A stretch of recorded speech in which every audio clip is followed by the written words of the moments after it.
Yeah. So sometimes people get caught up, in and the media gets caught up in a number.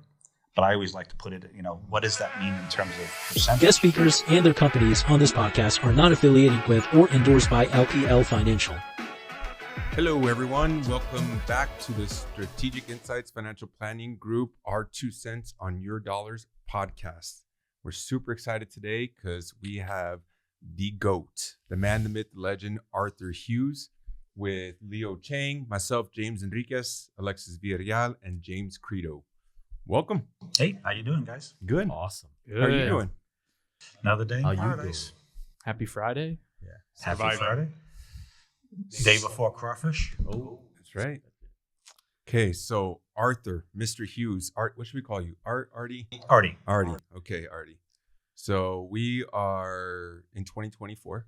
This is a taping of this podcast. You got started in 1986. Yes, that's when I became licensed, but started studying in 1985 for the licensing. Yeah. I was too. Alexis had to throw that in there. What? Yeah, I was in the oil field at that time, and I would be studying for Series 7 on logging trucks in the middle of nowhere, So it was intense. Is that on a computer? There was not computers back then. God, yeah. So that's something I didn't know. Okay, so you were studying for your licenses while you were still employed in the oil field. Right. Okay. Yeah. And how long was that time period from studying to actual full-fledged financial advisor? Oh, let's see. Did the studying for Series 7. That took about 6 months. And then the old firm, you had to do training with them. And that was always at night, at the office. And then I got my licenses on the Christmas Eve, 1986. December 24th. Yeah. And then made the transition. Started in Corpus Christi, Texas.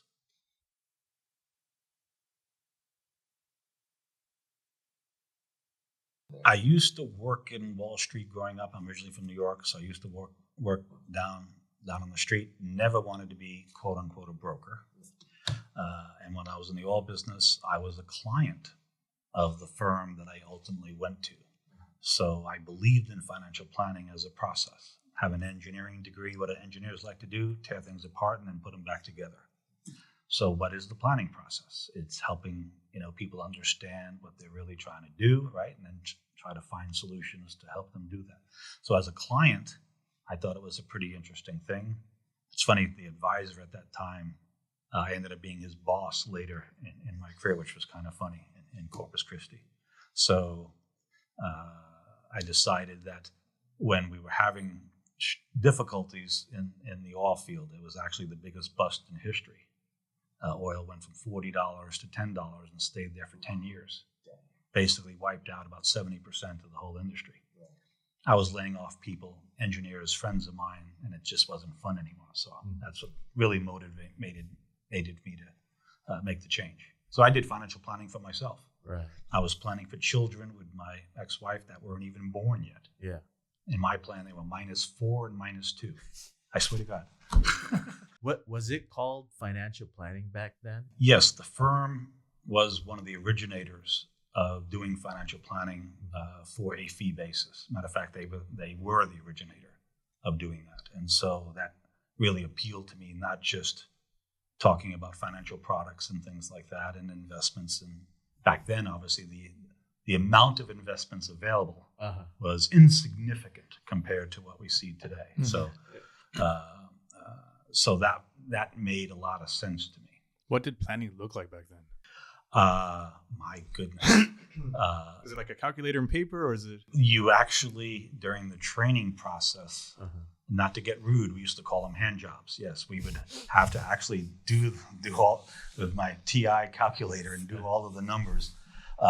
And you actually had to, send things away and wait for, things to come back. Unlike today, where you can process everything on your desktop and have it knocked out in 30 minutes.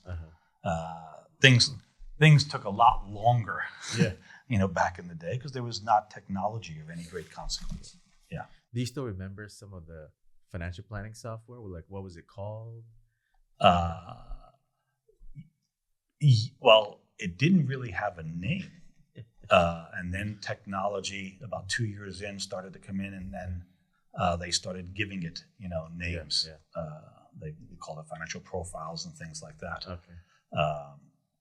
And then obviously today, there's so many players who've got, planning platforms and so on and so forth. So it's so much easier and so much different. Mm-hmm.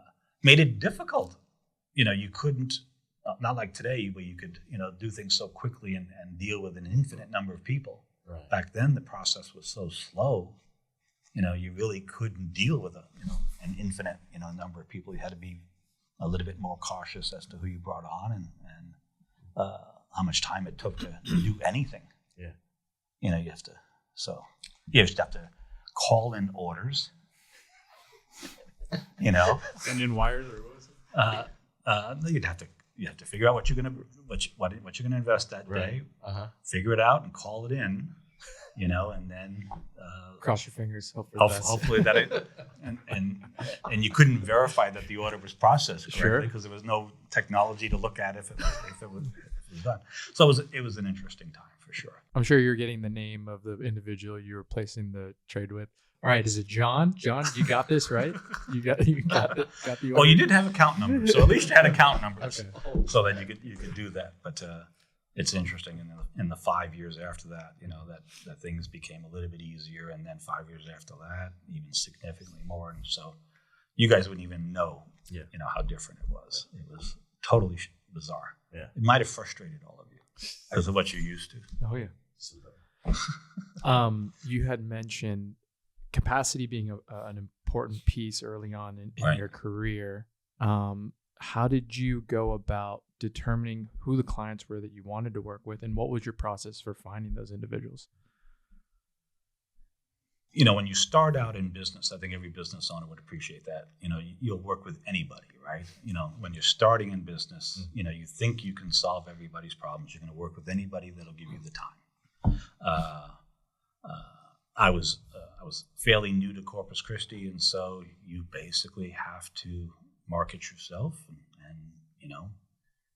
get out there. The old firm used to have things that were called leads, and you would buy leads, people that would respond to a mailer or something like that, and you'd follow up. And like any other kind of third-party marketing program or whatever the case may be, the turnover rate was not that great, maybe 3 to 5%.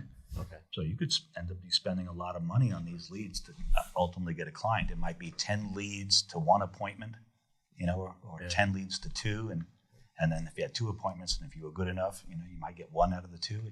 It just took time. Yeah. Anybody who looks at the career of financial services and thinks that it's instantaneously glorious is definitely mistaken. Yeah.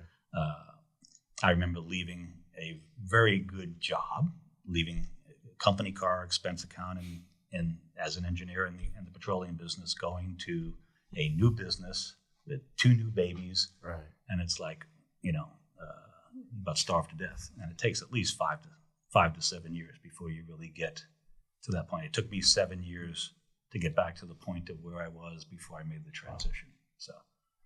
Wow. And you became a certified financial planner professional in 1993. Well, that's when I got the actual certification. It took 2 years in those days. You had to take each of the 6 disciplines, and you would study for a quarter, and then take an assessment. So I actually started in 1990, in my 4th year, right away. I wanted to become a CFP. So I just felt that was a way to enhance my skill set and to distinguish yourself, from every other Tom, Dick, and Harry out there who's trying to use the word financial planner. I always had that problem because everybody could use that word. Right. And in my view, you were not a planner unless you had your CFP. You were a registered representative or maybe an advisor. So that was always my mindset anyway.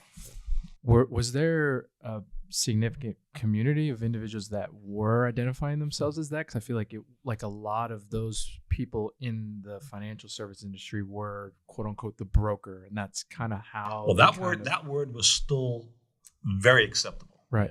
And brokers had no problem using that term. But about 5 years in, 7 years in, you started to see all of these was a shift. promotions, a shift in Yeah. moving away from a transactional kind of, model to an advice-based model. Mhm. And so, we were definitely ahead of the curve relative to that. It took maybe even several more years after I actually finished it and got my CFP in '93.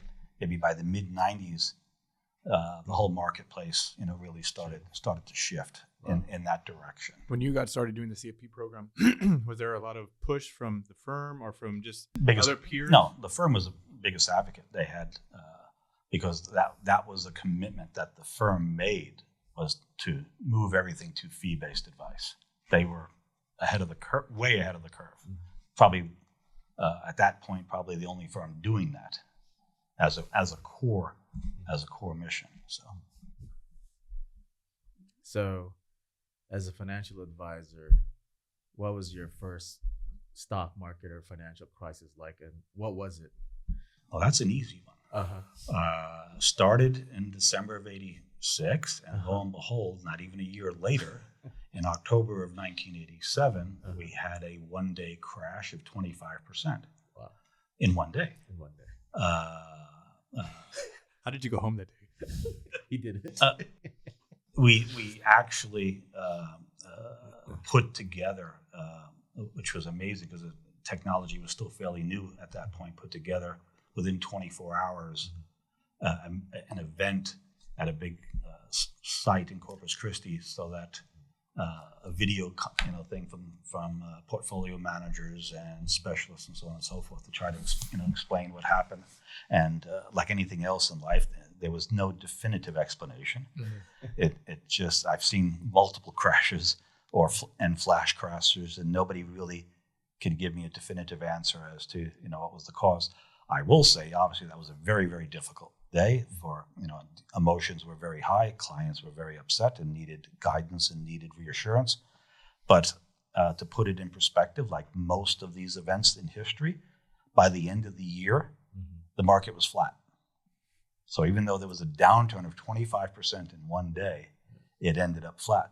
But I'll say, you guys even know what the Dow was back in 1986, 87? Oh, 450. should have been 1,000, right? Well, it was in the 700s when this. And what's So- that today?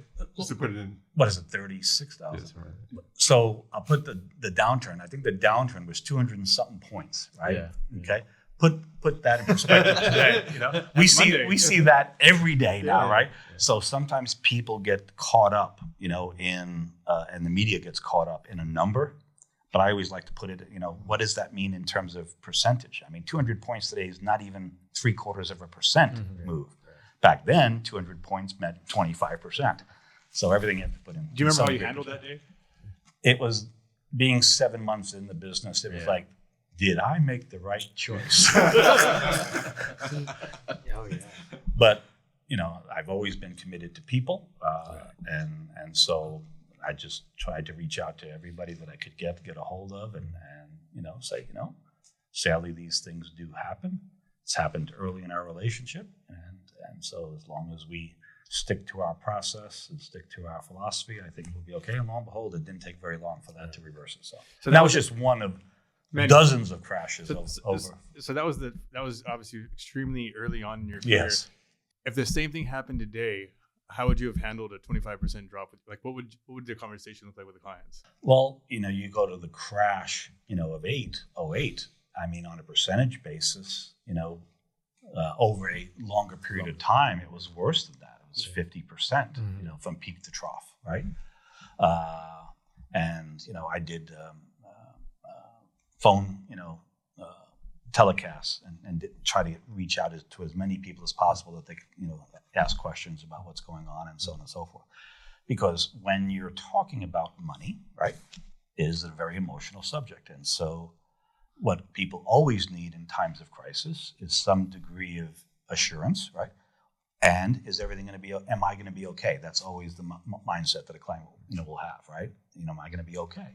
And it's your role is to try to not make them make decisions that are not in their best interest. and definitely not make decisions in periods of significant stress. Mm-hmm. So that's always been my mindset. I said, we don't want to make any decision here that could be life altering in this particular period. It just is not in your best interest. Doesn't mean that those conversations are easy and that 100% of people agree with you, but you do the best you can in that issue. Yeah, 2008 was worse than 1987 because of the length of time. And it was just like slow bleed. Yeah. And when it turned in March of 2009, for those satanic people, the S&P was at 666 when that was the low. And it turned on that day. And for your history buffs, it was because the head of the Ways and Means Committee, a guy named Barney Frank, Congressman Frank from Massachusetts, sort of tipped off the media that they were going to do away with what was called mark-to-market accounting. I don't want to get too technical, but mark-to-market accounting is what really accelerated all of the declines because assets had to be reevaluated every second as to what they think they were worth. And how could you reevaluate a real estate asset in 5 seconds? Mm-hmm. You just couldn't. Mm-hmm. But because of that accounting deal, it just was bleeding assets down, so quickly. And it was until that there was some assurances that was going to go away. It was impossible to value assets, and when you can't value assets, the market says they're worth nothing.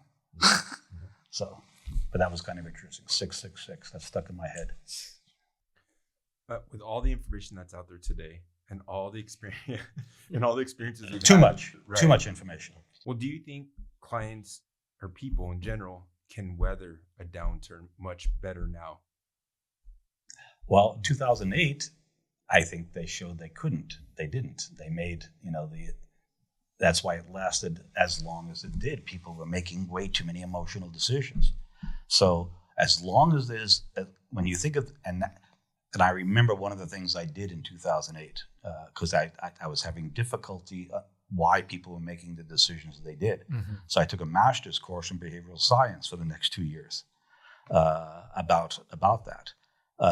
And as long as the body and the brain has this cognitive inability to process negativity, I don't think, unless the brain changes, which is not, people will act emotionally, and I don't think they're better equipped today than they were back then, or will they be better equipped in the future? It's just what happens in the brain, and there are chemicals that are released that affect our ability to make cognitive decisions that are in our best interest. It's just what happens. It's just the way we're wired as humans.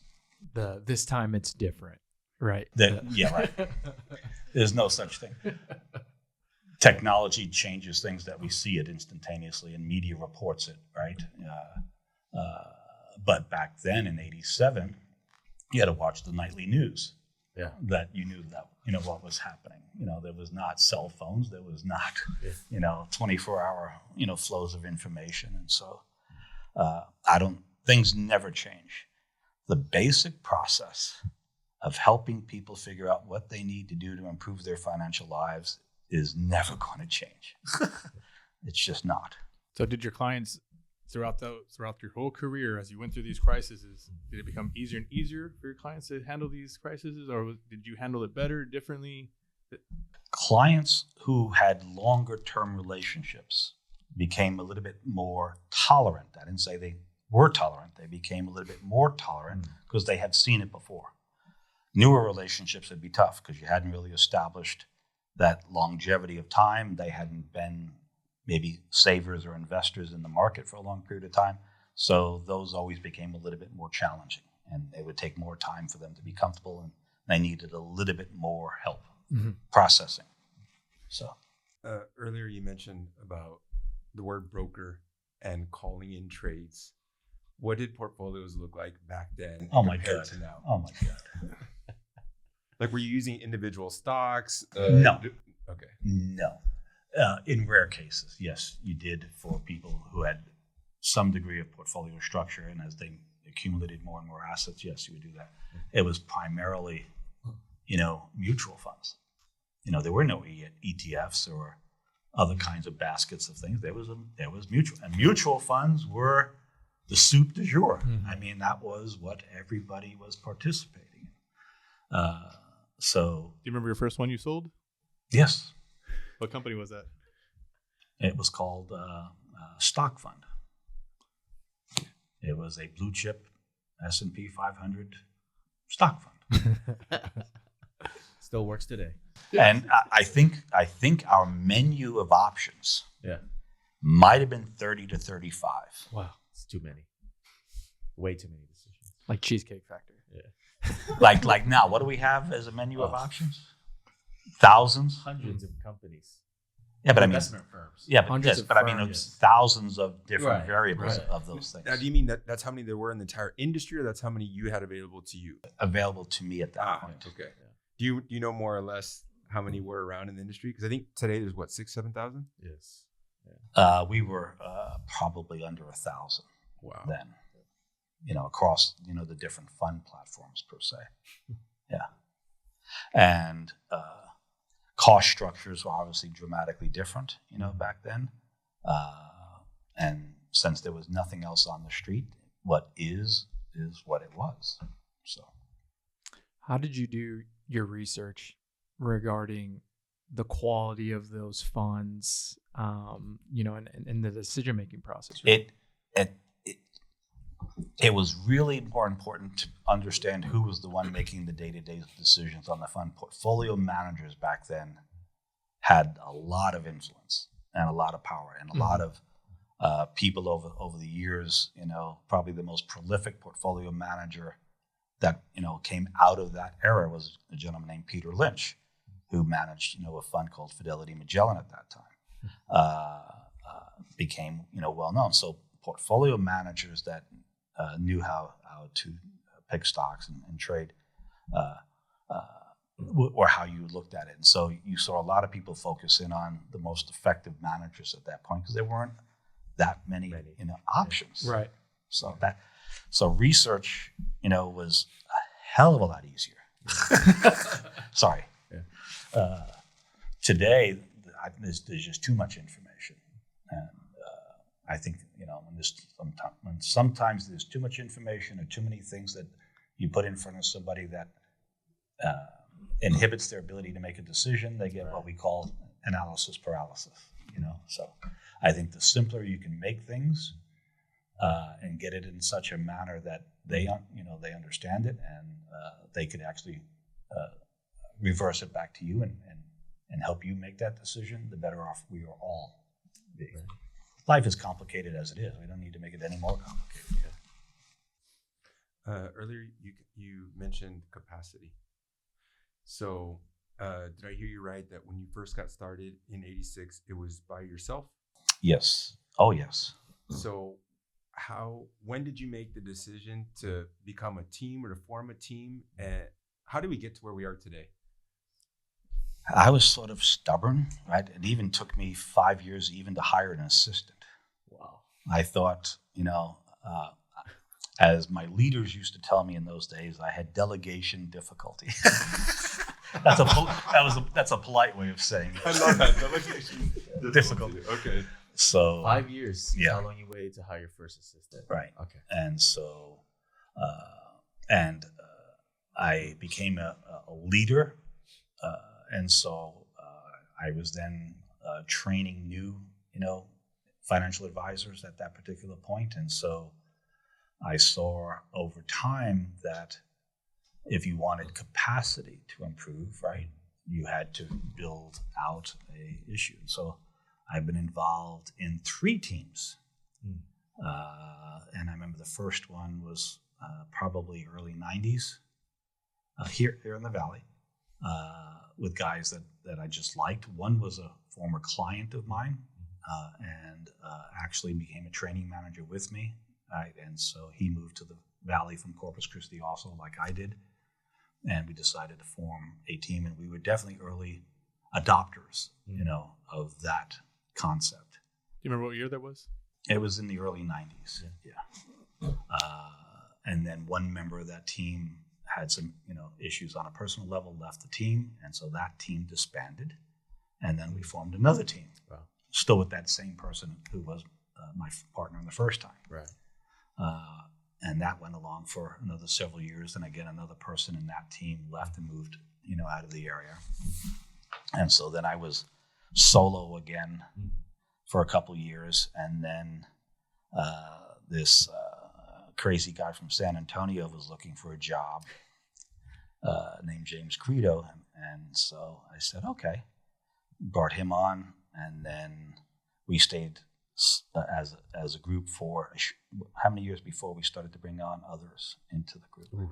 Probably 7 years. Yeah. And then James Enriquez came over from another broker-dealer, and then Alexis from another broker-dealer, and then Leo from another broker-dealer, and we also had another person from another broker-dealer who decided, to move to another metropolitan area, leave the Valley. So the value of team is, I think, ideas, right? Camaraderie.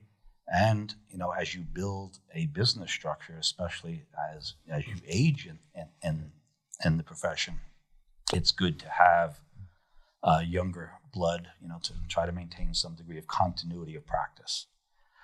The industry has a lot of mature advisors. And so I think there's going to be a lot of transitional things happening over the next 5 to 10 years in the advisory business. And as we all know, the greatest transfer of wealth in the history of this country is occurring every day now as boomers become, turn 65.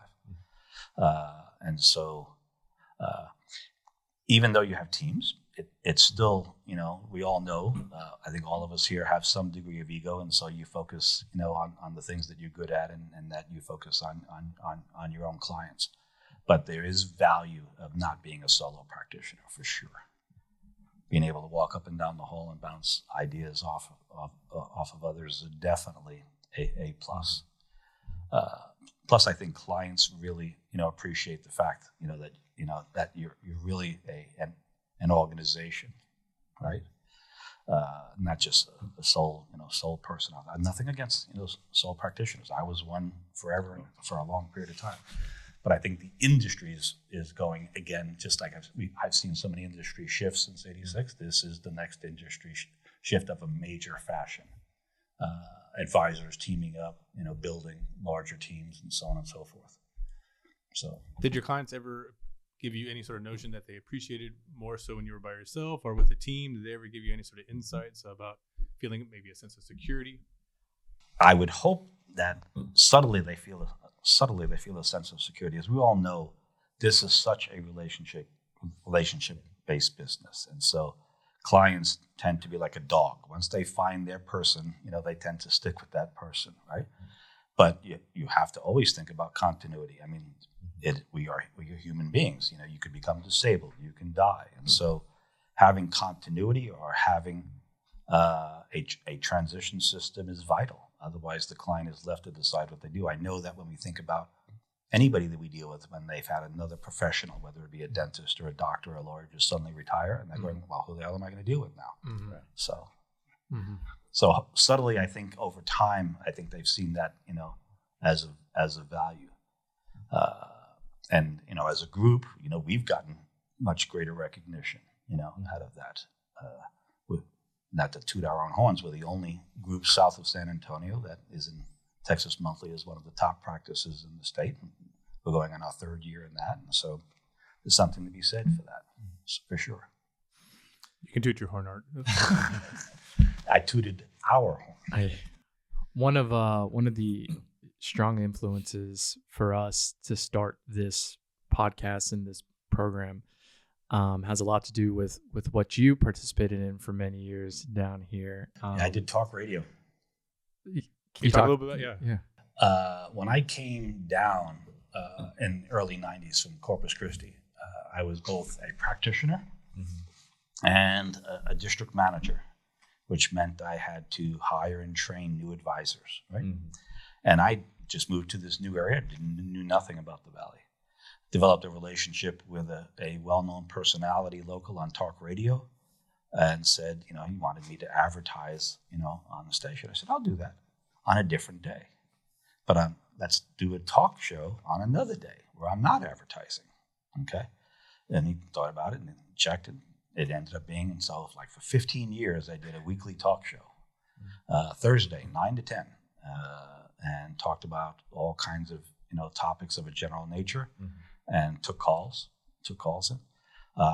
And so it really helped develop a degree of rapport. And as we all know, one of the great things about radio is that they don't get to see your face. And so, they didn't have to worry about my ugly mug scaring them away. And so I developed a really, really good rapport. Everywhere I went, oh, you're the guy on the radio. Oh, you're the guy on the radio. And I did it for a long time. And even when I stopped, I remember 5 years even after that, oh, you're the guy on the radio. And I said, I'd done it for 5 years. So no, it was extremely helpful and helped me, develop a reputation, a degree of people felt comfortable, and I got a significant amount of client relationships from it, for sure, no doubt, which I think is hopefully you guys, in your intent through this podcast, is to let people know you know what the heck you're doing and you care about them, and maybe they'll gravitate, to you as practitioners.